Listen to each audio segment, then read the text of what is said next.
Okay, now, so we come to the theories pertaining to the libido. So hold on to your hats for this one, as it can get a little bit spicy in this next section.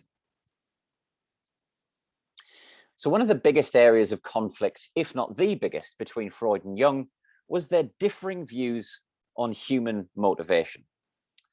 To Freud, repressed and expressed sexuality was everything.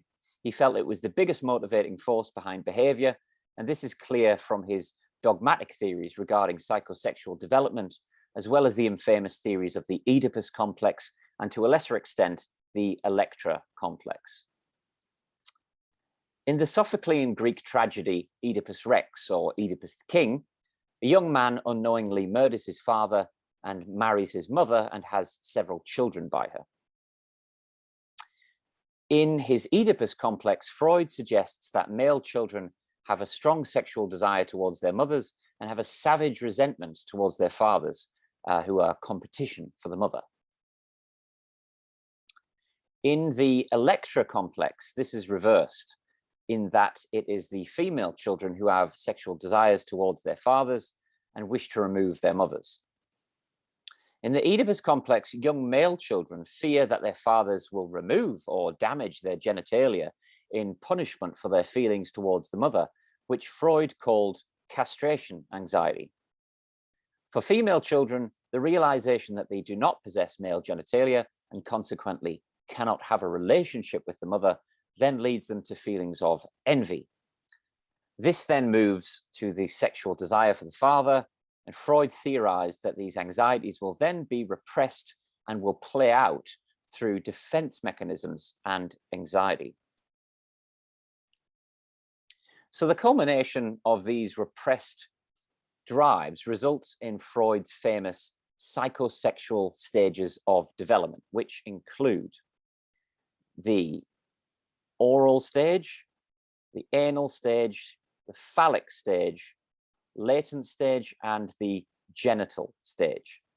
The idea here then is that these are the necessary stages we go through during childhood, and if properly developed in all areas, lead to a well-rounded adult personality free of neurosis of any kind.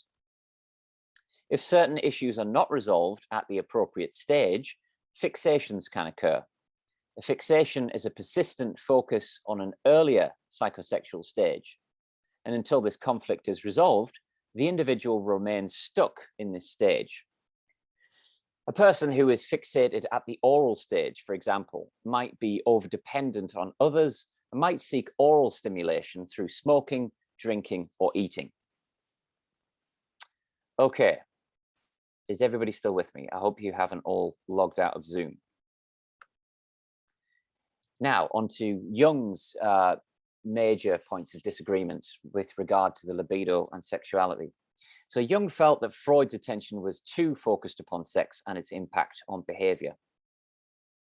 Jung decided that what motivates and influences behavior is a psychic energy or life force, of which sexuality could be only one potential manifestation.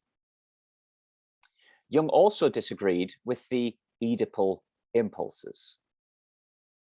He thought that the relationship between mother and child was based upon the love and protection granted by the mother to the child.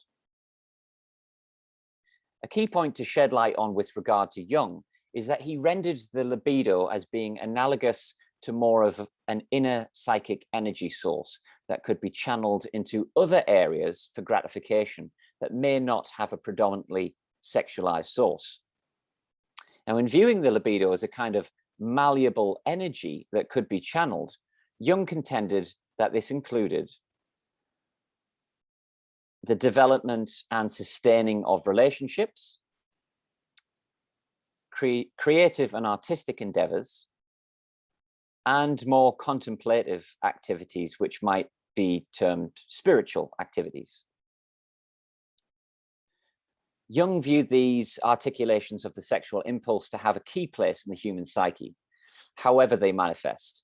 Jung concluded that within the psyche, they all serve a purpose and they coalesce ultimately to guide the psyche along its journey towards what he called the individuation process. To Jung, this is an assimilation process that occurs throughout the course of one's lifespan, where the unconscious processes occur so that we fully become ourselves. This entails the incorporation to some degree of our shadow, which leads to a higher sense of self-acceptance and equanimity within.